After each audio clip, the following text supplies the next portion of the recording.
Lift. Shimla की शाम। कड़कड़ाती ठंड में प्रांजल अपनी कार से जा रहा होता है। तभी उसका फोन बजता है। कहाँ रह गए तुम? पार्टी शुरू हो गई। Come on fast. अरे हाँ, आ रहा हूँ भाई। तुम भी ना पीछे ही पड़ जाती हो। अच्छा, सामने एक शॉर्टकट दिख रहा है, वहीं से आता हूँ। पार्टी में जाने के लिए प्रांजल शॉर्टकट ले लेता है। रोड के किनारे एक बोर्ड उल्टा पड़ा हुआ था जिस पर लिखा हुआ था आगे जाना मना है। पर प्रांजल हड़बड़ी में बोर्ड की ओर देखता नहीं और उसी रास्ते पर चल देता है। रास्ते में एक हाथ प्रांजल की गाड़ी को रोकता है। हाथों में लाल चूड़ियां, मेहंदी, मानो नई नवेली दुल्हन हो। प्रांजल गाड़ी रोकता है। जी कहिए।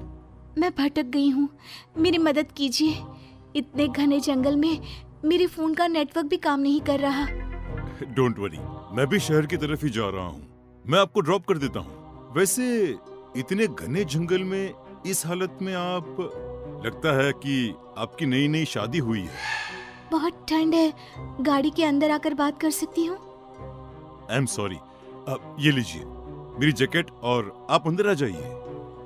सोनिया प्रांजल का जैकेट पहनकर उसके बगल की सीट पर बैठ जाती है। आई एम सोनिया, मेरी शादी नहीं हुई, होने वाली है।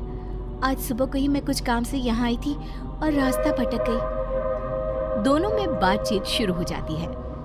धीरे धीरे अंधेरा होने लगता है।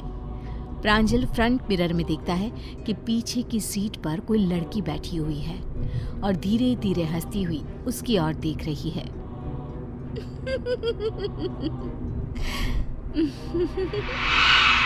प्रांजल हड़बड़ाकर पीछे देखता है पर पीछे कोई भी नहीं होता है। होती है तो एक लाल रंग की चुनरी जो सीट पर रखी हुई होती है। क्या हुआ प्रांजल, तुम डर क्यों गए? अब मुझे लगा कि पीछे कोई है, कोई लड़की। ये चुनरी किसकी है, तुम्हारी है क्या? नहीं, मैं चुनरी का क्या करूंगा, किसी लड़की की लगती है। सोनिया पीछे की सीट से चुनरी को उठाती है। चुनरी खून से सनी हुई थी। ओह गॉड, इस पर तो खून लगा हुआ है। तुम्हारे साथ कोई लड़की थी क्या गाड़ी में?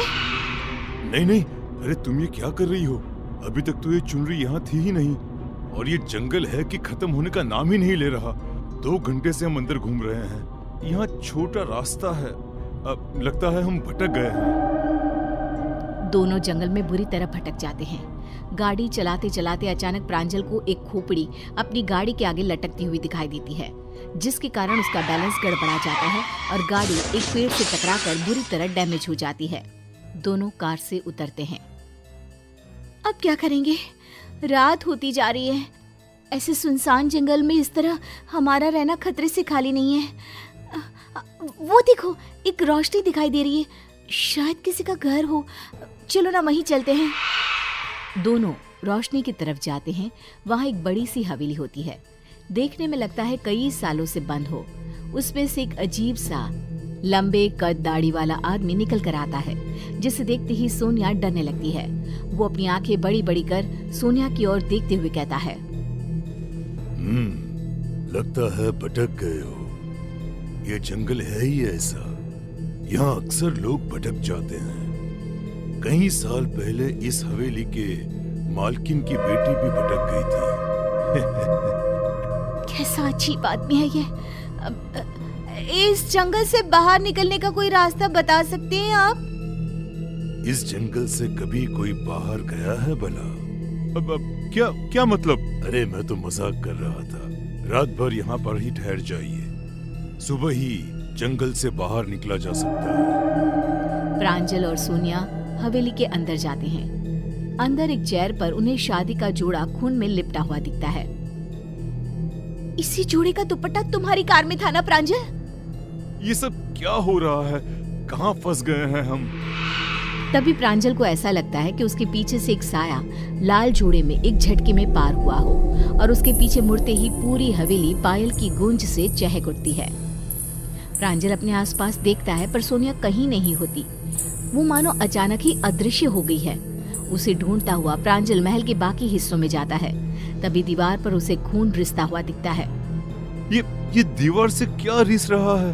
अरे ये तो खून है। दीवार पर टंगी एक फोटो जो कपड़े से ढकी थी, उसके पीछे से खून रिस रहा था। प्रांजल फोटो के ऊपर से कपड़ा हटाता है तो वो फोटो सोनिया की थी। प्रांजल के कपड़ा हटाते ही जोरों की हवाएं चलने लगती है। तस्वीर नीचे गिर जाती है। प्रांजल घबराकर बाहर भागता है। हवेली का दरवाजा अपने आप बंद हो जाता है। यहाँ जो एक बार आता है वो फिर से लौटता नहीं है। सोनिया जी हमारे मालकिन की बेटी थी। शादी के दिन वो छत पर खड़ी इंतजार कर रही थी, पर एक दुर्घटना में बारात में शामिल सभी लोग मारे गए। ये खबर सुनते ही छोटी मालकिन छत से कूद पड़ी। कुछ समय बाद बड़े मालिक और मालकिन भी मर गए। तब मैं बहुत छोटा था, इस घर के वफादार नौकर का बेटा, और आज भी मैं अपनी वफादारी निभा रहा हूँ। सोनिया मैडम रोज इसी जंगल में अपने पति को ढूंढने निकलती है, और आज काफी दिनों बाद उन्हें तुम मिल गए। ये क्या कह रहे हो तुम? इस रास्ते पर कोई नहीं आता है। शायद तुम्हें पता नहीं था। प्रांजल को गुमशुदा हुए कई साल बीत गए। क्या हुआ उसके साथ ये कोई भी पता ना कर सका। ना प्रांजल की लाश मिली, ना कभी उसका कोई कॉल आया। एक लिफ्ट इतनी भारी पड़ेगी ये प्रांजल ने शायद कभी नहीं सोचा होगा।